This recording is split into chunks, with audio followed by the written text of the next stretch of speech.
সেদিন মালাকুল মউত আজরাইল একটা চিৎকার মারবে।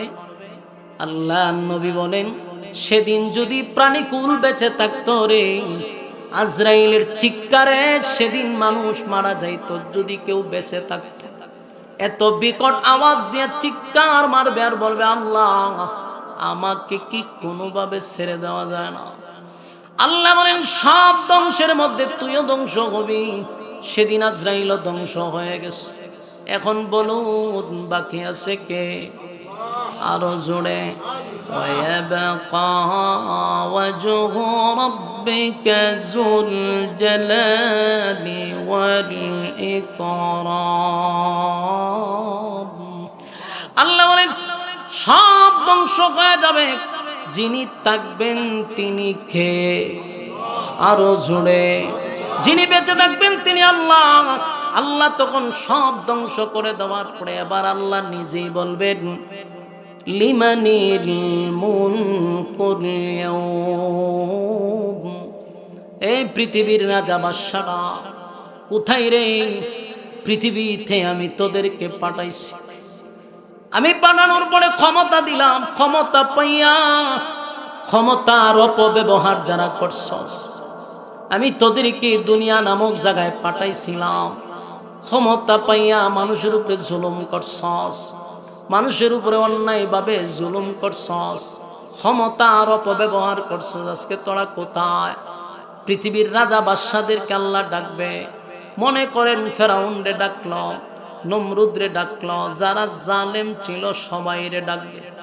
ফেরাউনরেও ডাকবে, নমরুদরেও ডাকবে, সাজ্জাদরেও ডাকবে, হামাইন্নারেও ডাকবে, আবু জাহিল্লারেও ডাকবে, এমনকি যারা আছে বুশরেও ডাকবে, এমনকি ট্রাম্পরেও ডাকবে, নেতানিয়াহুরেও ডাকবে, এমনকি মুদ্দারেও ডাকবে, দাদারে ডাকবে, এমনকি আমরার বিগত সরকার আফারেও ডাকবো। ঠিক না বেটি? সবাই ডাকবে। ক্ষমতা দিছিলাম, ক্ষমতার অপব্যবহার করছস। আজকে ক্ষমতা কার? কোনো শব্দ নাই। কোনো শব্দ আছে? যখন দেখবে কোনো শব্দ নাই, আল্লাহ নিজেই বলবে, লিল্লাহিল ওয়াহিদিল কাহ্হার। আল্লাহ ডাকতে বলে, আজকে একমাত্র রাজত্বের মালিক আমি আল্লাহ। আমি হলাম আজকের রাজত্বের মালিক। এ যুবক ভাইরা, মুরব্বী বাবারা, এখানে একটা বিষয় আপনাদের জানা দরকার। ইসরাফিল সিংহায় ফুঁক দিবে। প্রথম সিংহায় ফুঁক দেওয়ার পরে সব ধ্বংস। আরেকটা ফুঁক দিবে, এই দুই ফুঁকের মাঝখানে লম্বা একটা গ্যাপ থাকবে। 40 বলা হইছে, এটা 40 বছর হইতে পারে, 40,000 বছর হইতে পারে, 40 লক্ষ বছরও হতে পারে, এটার কোনো সীমা রেখা নাই। কিন্তু দুই সিংহার মাঝখানে একটা গ্যাপ থাকবে। ওই প্রথম সিংহার দ্বিতীয় সিংহার মাঝখানে একটা নীরব সময় যাবে। তখন আল্লাহ শুধু একাই থাকবেন। আবার আল্লাহর মন চাইবে সিংহায় ফুঁক দেওয়ার জন্য। আবার সর্বপ্রথম ইসরাফিল আলাইহিস সালাতু ওয়াস সালামকে আল্লাহ ডাক দিবেন, জীবিত করবেন। মালিক বলবে, ইসরাফিল রে, সিংহায় ফুঁক মার। ইসরাফিল যখন দ্বিতীয় সিংহায় ফুঁক দিবে, তখন মানুষের ভিতরে আবার রূহ তৈরি হবে। সুবহানাল্লাহ। ইয়াদ রাখবেন, প্রথম সিংহায় ফুঁক দেওয়ার পরে সব প্রাণীকুল ধ্বংস হয়ে যাবে। আর দ্বিতীয় সিংহায় যখন ফুঁক দিবে, তখন মানুষের ভিতরে রূহ গঠন হবে। প্রথম সিংহায় ধ্বংস, দ্বিতীয় সিংহায় আবার গঠন হবে, মানুষের রূহ গঠন হবে। আপনার আর এটার নাম হইল শ্রীমঙ্গল, কমলগঞ্জ, আলীনগর। ঠিক না বেঠি? এই আলীনগরের জমিনে 100 বছর আগে, 200 বছর আগে যদিও মানুষের কবর থাকে, আবার কিয়ামতের লক্ষ লক্ষ বছর পরে যখন সিংহায় ফুঁক দেওয়া হবে, সেই মাটির নিচ থেকে মানুষটা আস্তে করে ওইটা দাঁড়াবে। সুবহানাল্লাহ। এই কথা শোনার পরে সুশীল কিছু মানুষ আছে যারা ধর্ম কর্ম বিশ্বাস করে না। আছে না নাস্তিক মার্কা? কোন ধর্মই তারা পালন করে না। তারা আমাদেরকে প্রশ্ন করে, মরে যাওয়ার পরে মানুষ পচে যাবে, গলে যাবে, সেখান থেকে মানুষ এটা দাঁড়াইব কেমন? আমি মনে করি মানুষ মরার পরে আবার কবর থেকে ওইটা দাঁড়াবে, এটা তো আশ্চর্যের কিছু না। হ্যাঁ, কথা কয় গাড়ি, ওই দেখেন চশমা লাগাই কি বাম বুম করে আইছে, দেখছেন নি? আইনে বয়েছেন আমার সামনে, সাংবাদিক কাটমাট লাগাই বইছে আমার সামনে, একজন আরেকজনের দ্বারা রিপোর্ট পেশ করতেছে। আননি কিচ্ছু আছে আমার সামনে, দিন আরো আইনা দিন, ছেড়ে দিতাম নি, কিন্তু 10 মিনিট আছে, মনোযোগ দিয়ে একটু শুনেন, বিরক্ত হইলে আমার মেসেজ দেন। আর বিরক্ত হলে কিন্তু বসাইছেন, কথা শেষ পর্যায়ে মনোযোগ দিয়ে শুনুন। বলুন তো এই পর্যন্ত আমি যা বলছি একটা কথাও কি বেহুদা বলা হইছে? অনর্থক বলছি? কোরআনের কথাগুলি আমরা শুনতে পছন্দ করি না। আমাদের দেশে কিছু বক্তা আছে, লাল লীল বাতি লাগায় আয়ে কতক্ষণ গান গায়, কতক্ষণ নাচে, হুক্কুর হাক্কুর কইরা এরপরে জাগা। শ্রোতা এটা পছন্দ করে। পুরা মাঠটা থাকতো গরম, যারা নাচতে পারেন আরো নাচতো, হুক্কুর হাক্কুর করে কুতায় মতায় বাড়ি যেত। মন একটা পরিস্থিতি শুরু হবে, একটা পর্যায়ে মানুষের অস্তিত্ব থাকবে না। ওয়াকালাল ইনসানু মা লাহা, মানুষ বলবে জমিন তোমার কি হয়ে গেল? এরপর আল্লাহ বলেন ইয়াউমা ইযিন তুহাদ্দিসু আখবারাহা, সেদিন জমিনকে আল্লাহ, সেদিন জমিনকে আমার আল্লাহ সাংবাদিক বানায়া দিবে। জমিন কথা বলতে থাকবে। জুরে কোন কি বলবে? জমিন কথা বলবে। বড় আশ্চর্যের ব্যাপার, জমিন কথা বলবে। বর্তমান এই ওয়াজ করতে গেলে মানুষ এমনটা আশ্চর্য হয় না। আজ থেকে 40-30 বছর আগে এই ওয়াজ করলে মানুষ চিন্তায় পড়ে যেত, কিন্তু এখন কেন হয় না? কারণ এখন প্রযুক্তির যুগ। এই আয় দিয়া দেখবেন এখন জুতায়ও কথা হয়, হাতেও কথা হয়, ফাওয়েও কথা হয়, ঠিক না বেঠি? ইদানিং একটা সফটওয়্যার বাইরেছে, একটা ভিডিও প্রায় সময় আসে, দেখা যায় গাজরে কথা কয়, আনারসে কথা কয়, আমে কথা কয়।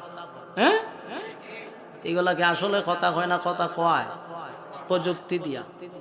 মাঝে মধ্যে আগে চিন্তা করতাম, যখন হুজুররা আলেমরা ওয়াজ করতো, হাসরের মাঠে হাত কথা বলবে, পা কথা বলবে।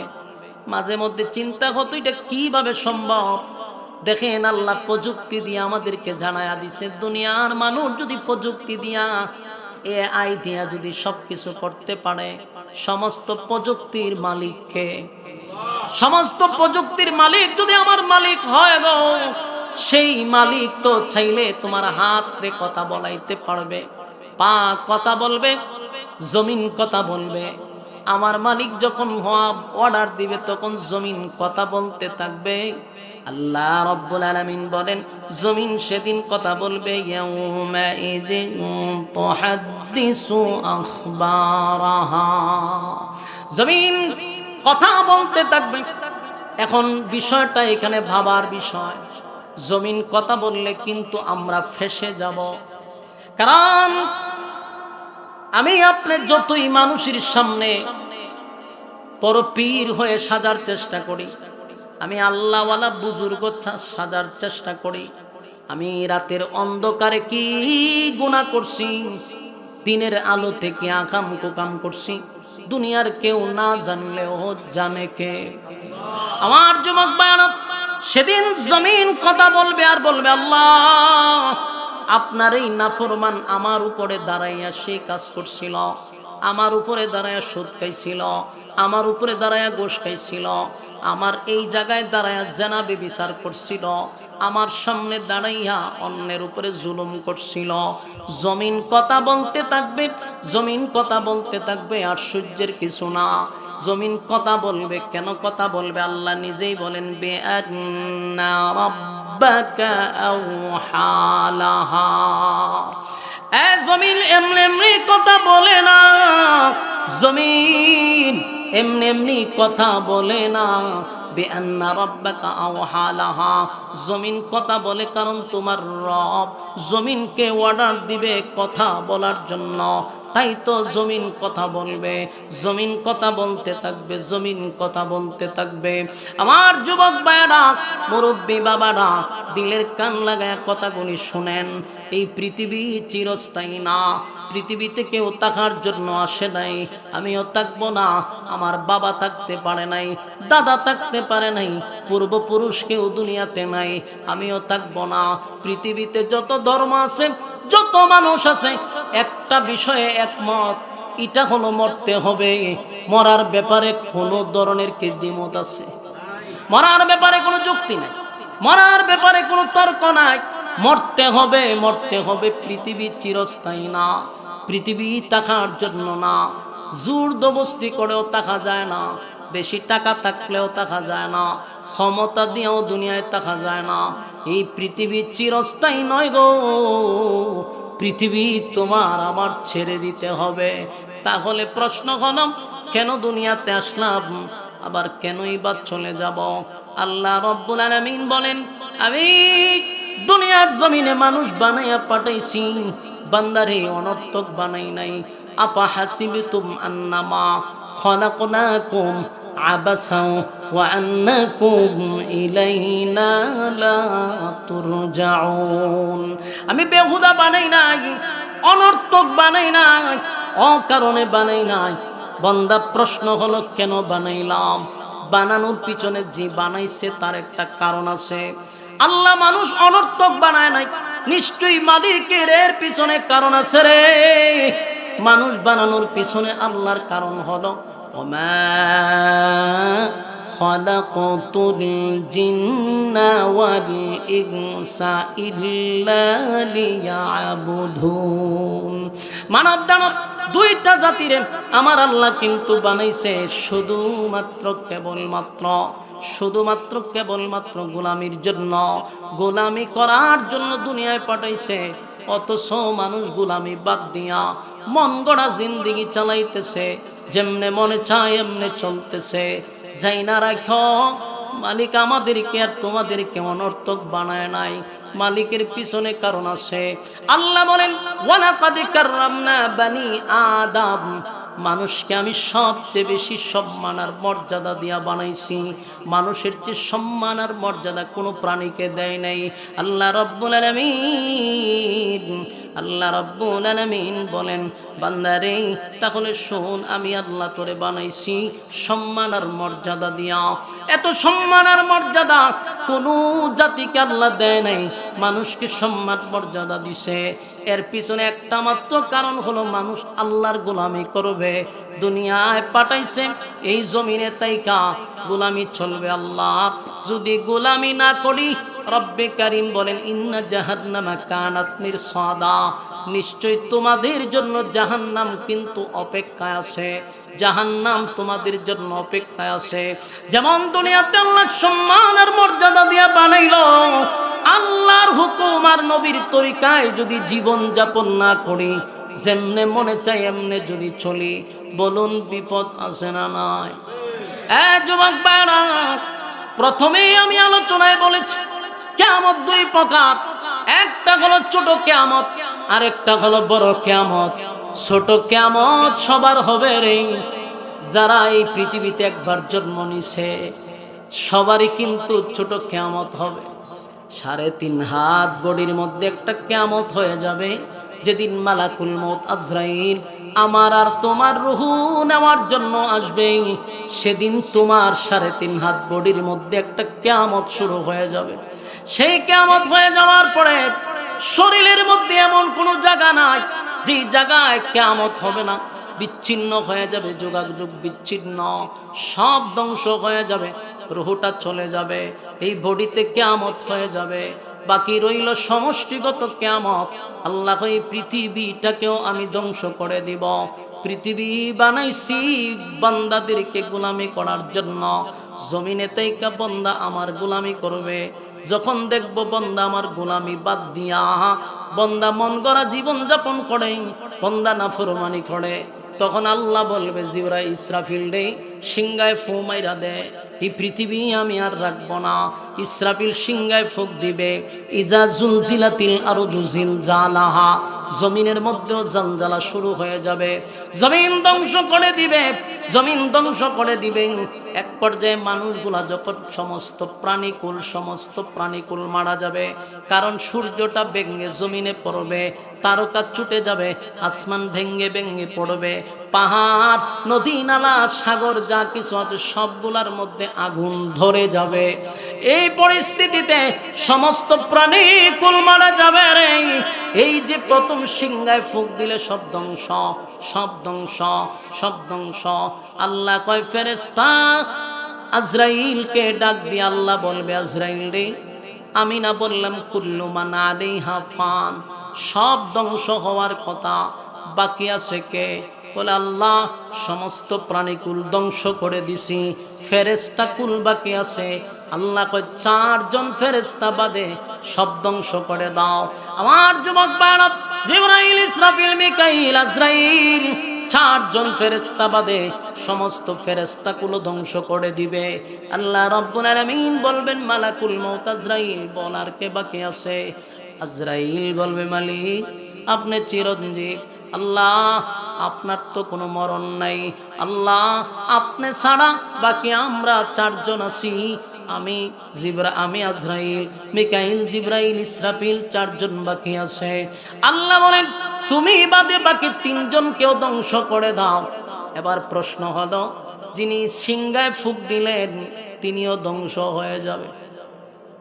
সমস্ত ফেরেশতাদের মধ্যে যিনি সর্দার জিবরাইল আলাইহিস সালাতু ওয়াস সালাম, তিনিও ধ্বংস হয়ে যাবে।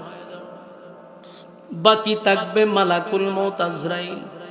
আল্লাহ ডাক দিয়া বলে, আজরাইল রে, এবার বল কে বাকি আছে? আজরাইল বলে, আল্লাহ আমি আছি, আর আপনি তো চিরঞ্জীব। আল্লাহ তখন ডাক দেয়া হয়, আজরাইল আমি না বলছি কুল্লু মান আলাইহা ফান, সব ধ্বংস হবে। সব যদি ধ্বংস হয়ে যায়, বলতো সব ধ্বংস হইলে তুই কেমনে তাহস? তোর তো দেখার কথা না।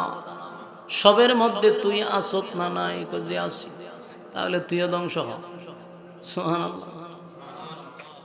এই আপনার ভলান্টিয়ার যারা এখানে যদি কথা কয়, হয় 0.5 কিলোমিটার দৌড়াইয়া দেন, আনালে 2-3-4 জনে যাতা দা লইয়া ফিরে যান, কিন্তু কথা কন যেত।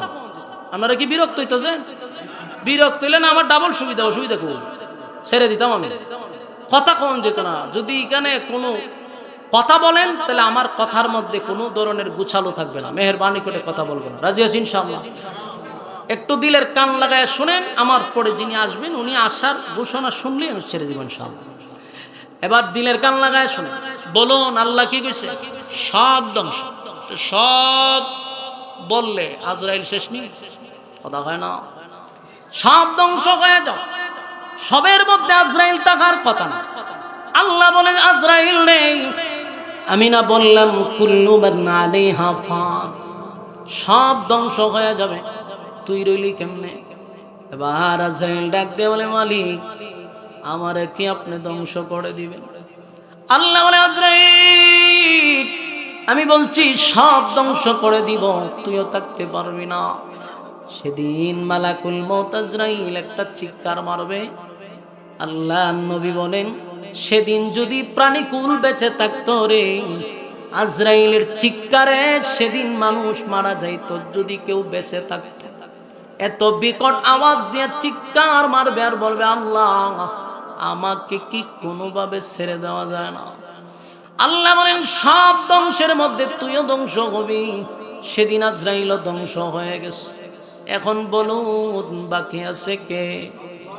আরো জোরে, ওয়ায়াবকা ওয়াজহু রাব্বিকা যুল জালালি ওয়াল ইকরাম। আল্লাহ বলেন, সব ধ্বংস হয়ে যাবে, যিনি থাকবেন তিনি কে? আরো জোরে, যিনি বেঁচে থাকবেন তিনি আল্লাহ। আল্লাহ তখন সব ধ্বংস করে দেওয়ার পরে এবার আল্লাহ নিজেই বলবেন, লিমানিল মুলকুল ইয়াউম, এই পৃথিবীর রাজা বাদশারা কোথায় রে? পৃথিবীতে আমি তোদেরকে পাঠাইছি, আমি পাঠানোর পরে ক্ষমতা দিলাম, ক্ষমতা পাইয়া ক্ষমতার অপব্যবহার যারা করছস, আমি তোদেরকে দুনিয়া নামক জায়গায় পাঠাইছিলাম। ক্ষমতা পাইয়া মানুষের উপরে জুলুম করছস, মানুষের উপরে অন্যায়ভাবে জুলুম করছস, ক্ষমতার অপব্যবহার করছস। আজকে তোরা কোথায়? পৃথিবীর রাজা বাদশাদেরকে আল্লাহ ডাকবে। মনে করেন ফেরাউনরে ডাকলো, নমরুদরে ডাকলো, যারা জালেম ছিল সবাইরে ডাকবে। ফেরাউনরেও ডাকবে, নমরুদরেও ডাকবে, সাজ্জাদরেও ডাকবে, হামাইন্নারেও ডাকবে, আবু জাহিল্লারেও ডাকবে, এমনকি যারা আছে বুশরেও ডাকবে, এমনকি ট্রাম্পরেও ডাকবে, নেতানিয়াহুরেও ডাকবে, এমনকি মুদ্দারেও ডাকবে, দাদারে ডাকবে, এমনকি আমরার বিগত সরকার আফারেও ডাকবো। ঠিক না বেটি? সবাইরে ডাকবে। ক্ষমতা দিছিলাম, ক্ষমতার অপব্যবহার করছস। আজকে ক্ষমতা কার? কোনো শব্দ নাই। কোনো শব্দ আছে? যখন দেখবে কোনো শব্দ নাই, আল্লাহ নিজেই বলবে লিল্লাহিল ওয়াহিদিল কাহ্হার। আল্লাহ ডাকতে বলে, আজকে একমাত্র রাজত্বের মালিক আমি আল্লাহ। আমি হলাম আজকের রাজত্বের মালিক। এ যুবক ভাইরা, মুরব্বী বাবারা, এখানে একটা বিষয় আপনাদের জানা দরকার। ইসরাফিল সিংহায় ফুঁক দিবে। প্রথম সিংহায় ফুঁক দেওয়ার পরে সব ধ্বংস। আরেকটা ফুঁক দিবে, এই দুই ফুঁকের মাঝখানে লম্বা একটা গ্যাপ থাকবে। 40 বলা হইছে, এটা 40 বছর হইতে পারে, 40,000 বছর হইতে পারে, 40 লক্ষ বছরও হতে পারে, এটার কোনো সীমা রেখা নাই। কিন্তু দুই সিংহার মাঝখানে একটা গ্যাপ থাকবে। ওই প্রথম সিংহার দ্বিতীয় সিংহার মাঝখানে একটা নীরব সময় যাবে। তখন আল্লাহ শুধু একাই থাকবেন। আবার আল্লাহর মন চাইবে সিংহায় ফুঁক দেওয়ার জন্য। আবার সর্বপ্রথম ইসরাফিল আলাইহিস সালাতু ওয়াস সালামকে আল্লাহ ডাক দিবেন, জীবিত করবেন। মালিক বলবে, ইসরাফিল রে, সিংহায় ফুঁক মার। ইসরাফিল যখন দ্বিতীয় সিংহায় ফুঁক দিবে, তখন মানুষের ভিতরে আবার রূহ তৈরি হবে। সুবহানাল্লাহ। ইয়াদ রাখবেন, প্রথম সিংহায় ফুঁক দেওয়ার পরে সব প্রাণীকুল ধ্বংস হয়ে যাবে। আর দ্বিতীয় সিংহায় যখন ফুঁক দিবে, তখন মানুষের ভিতরে রূহ গঠন হবে। প্রথম সিংহায় ধ্বংস, দ্বিতীয় সিংহায় আবার গঠন হবে, মানুষের রূহ গঠন হবে। আপনার আর এটার নাম হইল শ্রীমঙ্গল, কমলগঞ্জ, আলীনগর। ঠিক না বেঠি? এই আলীনগরের জমিনে 100 বছর আগে, 200 বছর আগে যদিও মানুষের কবর থাকে, আবার কিয়ামতের লক্ষ লক্ষ বছর পরে যখন সিংহায় ফুঁক দেওয়া হবে, সেই মাটির নিচ থেকে মানুষটা আস্তে করে ওইটা দাঁড়াবে। সুবহানাল্লাহ। এই কথা শোনার পরে সুশীল কিছু মানুষ আছে যারা ধর্ম কর্ম বিশ্বাস করে না। আছে না নাস্তিক মার্কা? কোন ধর্মই তারা পালন করে না। তারা আমাদেরকে প্রশ্ন করে, মরে যাওয়ার পরে মানুষ পচে যাবে, গলে যাবে, সেখান থেকে মানুষ এটা দাঁড়াইব কেমন? আমি মনে করি মানুষ মরার পরে আবার কবর থেকে ওইটা দাঁড়াবে, এটা তো আশ্চর্যের কিছু না। হ্যাঁ, কথা কয় গাড়ি, ওই দেখেন চশমা লাগাই কি বাম বুম করে আইছে, দেখছেন? আইনে বলেছেন আমার সামনে, সাংবাদিক কাটমাট লাগাই বইছে আমার সামনে, একজন আরেকজনের দ্বারা রিপোর্ট পেশ করতেছে। আপনি কিচ্ছু আছে আমার সামনে দিন, আরো আইনা দিন, ছেড়ে দিতাম নি। কিন্তু 10 মিনিট আছে, মনোযোগ দিয়ে একটু শুনেন। বিরক্ত হইলে আমার মেসেজ দেন। বিরক্ত হলে কিন্তু বসাইছেন, কথা শেষ পর্যায়ে মনোযোগ দিয়ে শুনেন। বলুন তো, এই পর্যন্ত আমি যা বলছি একটা কথাও কি বেহুদা বলা হইছে? অনর্থক বলছি? কোরআনের কথাগুলি আমরা শুনতে পছন্দ করি না। আমাদের দেশে কিছু বক্তা আছে, লাল লীল বাতি লাগাই আয়ে কতক্ষণ গান গায়, কতক্ষণ নাচে, হুক্কুর হাক্কুর কইরা এরপরে জায়গা। শ্রোতা এটা পছন্দ করে। পুরা মাঠটা থাকতো গরম, যারা নাচতে পারেন আরো নাচতো, হুক্কুর হাক্কুর করে কুতায় মতো এর বাড়ি যেত। কোরআন হাদিসের ওয়াজ, গঠনমূলক বয়ানগুলি আমরা শুনতে চাই না। এই জন্য সমাজে ওয়াজ মাহফিল হয়, কিন্তু 4 বছর কোনো ফায়দা হয় না। কেমনে ভাই তুই তো আয়াসেরা বেচারা গান আর জিকির দিয়া সময় শেষ, ঠিক না ভাই? ঠিক। মেহেরবানি করে আমরা এখানে সমস্যাটা কি? হ্যাঁ, এখানে কথা বলে কে? সবাই যায় না, সবাই যায় না, দুই একজন এখানে দাঁড়ায় থাকেন, ভলান্টিয়ার দুইজন দাঁড়ায় থাকেন, কথা বলতে দিয়েন না, মনোযোগ দিয়ে শুনেন। আমরা যখন কোরআন থেকে কথা শুনবো তখন ইমান, ঘুমন্ত ইমান আমাদের জাগ্রত হবে, ঠিক না ভাই? ঠিক। গল্প গিচ্ছা কাহিনীর মধ্যে কোনো ফায়দা আছে? কোনো ফায়দা নেই। এই যে প্রতিটা আয়াত নয়, শুধু প্রতিটা অক্ষর, প্রতিটা হরফে 10টা করে নেকি আপনার আমলনামায়। তাহলে আমি যতগুলো আয়াত তেলাওয়াত করছি পর্যন্ত, প্রতিটা হরফে যদি আপনি 10টা করে নেকি পান, এই পর্যন্ত আপনার আমলনামায় কতটা নেকি? তো ফায়দা আছে না নাই? আর হুক্কুর হাক্কুর ও গানও কয়টা ফায়দা আছে? কোনো ফায়দা। শেষে শ্রোতা পারে এটাই বুঝতে পারে না আমি কিসের জন্য মাহফিলে গেলাম আর কি শিক্ষাইলাম, আমি এটাই বলতে পারি।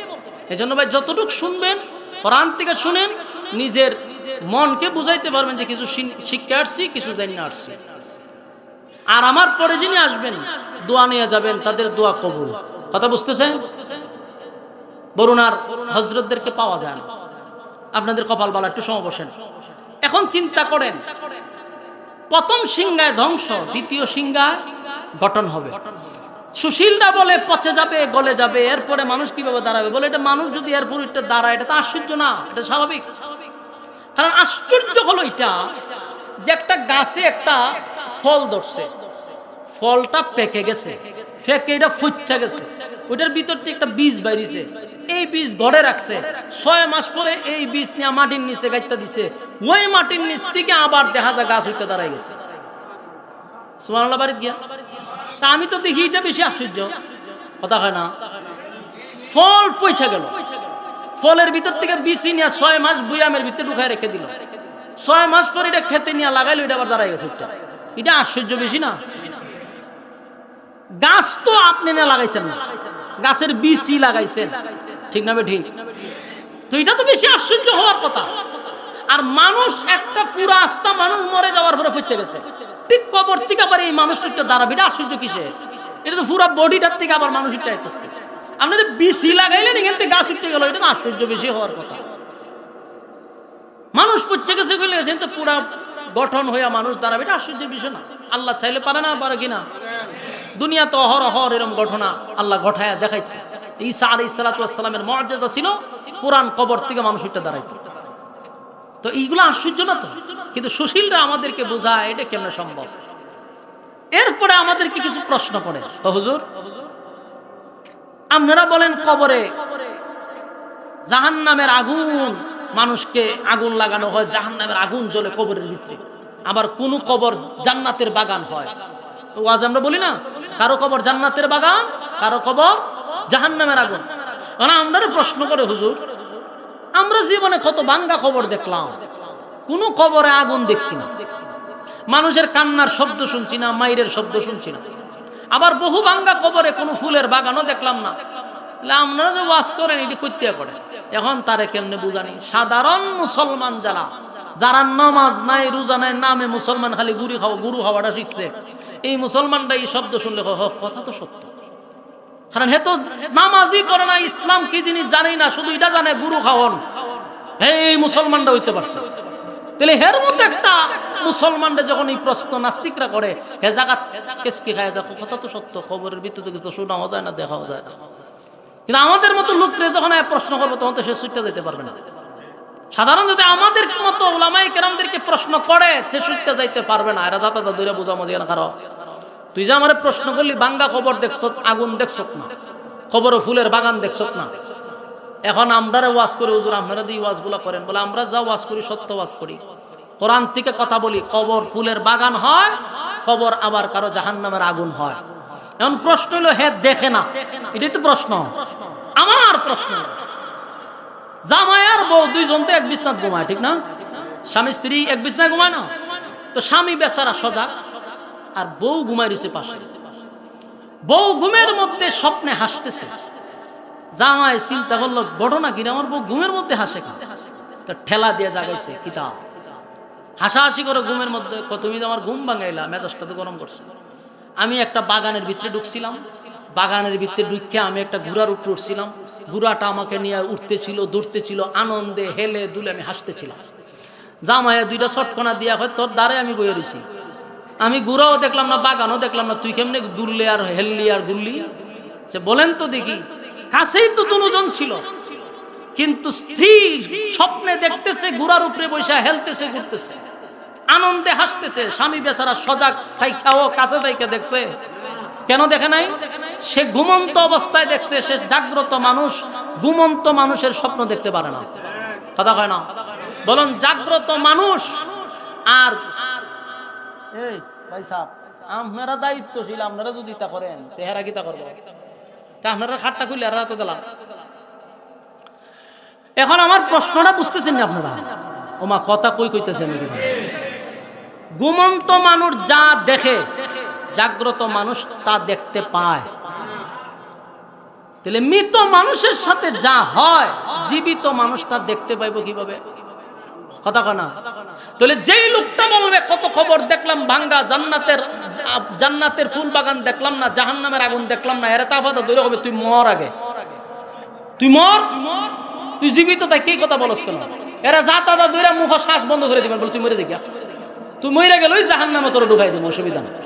তুই জীবিত তাই কে মরণের খবর লস কেন? কারণ জাগ্রত মানুষ যেমন ঘুমন্ত মানুষের স্বপ্ন দেখতে পারে না, জীবিত মানুষ মৃত মানুষের খবর নিতে পারে না। কতক্ষণ ঠিক না বেঠিক? এগুলা হলো সুশীল মার্কা নাস্তিক। এরা সরল মনা মুসলমানদেরকে ব্ল্যাকমেইল করতে চায়, ঠিক না বেঠিক? আপনারা একটাই উত্তর দিবেন যে আমি ঈমান আনছি এক আল্লাহর উপরে, ঈমান আনছি আমার নবীর উপরে, ঈমান আনছি কোরআনের উপরে, ঈমান আনছি সমস্ত ফেরেশতাগণের উপরে, ঈমান আনছি আমি পরকালের সেই বিচারের উপরে। সুতরাং কোরআন যা বলে এটাই সত্য, যুক্তি টুক্তি বুঝি না, ঠিক না বেঠিক? বলেন কোন যুক্তি আছে? কোরআনের সামনে কোনো যুক্তি চলে না, কতক্ষণ ঠিক না বেঠিক? আমার জমাত বায়ান, ইসরাফিল আলাইহিস সালাতু ওয়াস সালাম যখন দ্বিতীয় সিংহায় ফুঁক মারবে, এমনি ইসরাফিল আলাইহিস সালাতু ওয়াস সালামের সিংহার ফুঁকে মানুষ আবার নতুন করে মাটির নিচ থেকে, কাদা মাটির নিচ থেকে মানুষগুলি উলঙ্গ অবস্থায় আবার দাঁড়াবে। সুবহান! মানুষগুলি উলঙ্গ অবস্থায় দাঁড়ায় যাবে, উলঙ্গ অবস্থায় দাঁড়াবে, কলিজা পাটা পিপাসা লইয়া দাঁড়াবে। সেদিন কারো শরীরে কোনো কাপড় থাকবে না, কেউ কাপড় পরিধান করে দাঁড়াবে না, কারণ কাদা মাটির নিচ থেকে মানুষ দাঁড়াবে। হবিগঞ্জের মানুষ হবিগঞ্জ থেকে দাঁড়াবে, শ্রীমঙ্গলের মানুষ শ্রীমঙ্গল থেকে দাঁড়াবে, মৌলভীবাজারের মানুষ মৌলভীবাজার থেকে দাঁড়াবে, ঢাকার মানুষ ঢাকার থেকে দাঁড়াবে, ঢাকার মানুষ মৌলভীবাজারে এসে দাঁড়াবে না। যারে যেখানে কবর দেওয়া হয়েছে সেই কবর থেকে উলঙ্গ অবস্থায় মানুষ দাঁড়াবে। আজ থেকে 2000 বছর আগে, 1 লক্ষ বছর আগেও যাদের কবর দেওয়া হয়েছে সেই জায়গার থেকে মানুষগুলা উলঙ্গ অবস্থায় দাঁড়াবে। আম্মা জান আয়েশা বলেন, নবী গো, হাসরের মাঠে শুনলাম সবাই উলঙ্গ অবস্থায় দাঁড়াবে। আল্লাহর নবী বলেন, আয়েশা ঠিকই শুনছ। আম্মা জান আয়েশা বলেন, লজ্জার ব্যাপার, কি শরমের ব্যাপার, উলঙ্গ অবস্থায় আমরা কেমনে দাঁড়াবো? আল্লাহর নবী বলেন, আয়েশা এটা দুনিয়া নয় গো, এটা হাসরের মাঠ। সেদিন মানুষ উলঙ্গ অবস্থায় দাঁড়াবে, তার শরীরে কাপড় নাই, সে নিজেই জানবে না। মানুষগুলি যখন হাসরের মাঠ থেকে ওইটা দাঁড়াবে, কলিজা পাটা থাকবে পিপাসা, ভয় আতঙ্কে মানুষ থাকবে। আসমানের দিকে যে তাকাইব 50,000 বছরের ভিতরে একবার নিচের দিকেও তাকানোর সাহস পাবে না। আমার যুবক ভাইরা, একদল মানুষ কলিজা পাটা পিপাসা লইয়া হাসরের মাঠে যখন ঢুকতে থাকবে, আল্লাহর নবী বলেন, এর কাছে আমি দাঁড়ায়া থাকবো হাউজে কাউসার নামক একটা জায়গায়।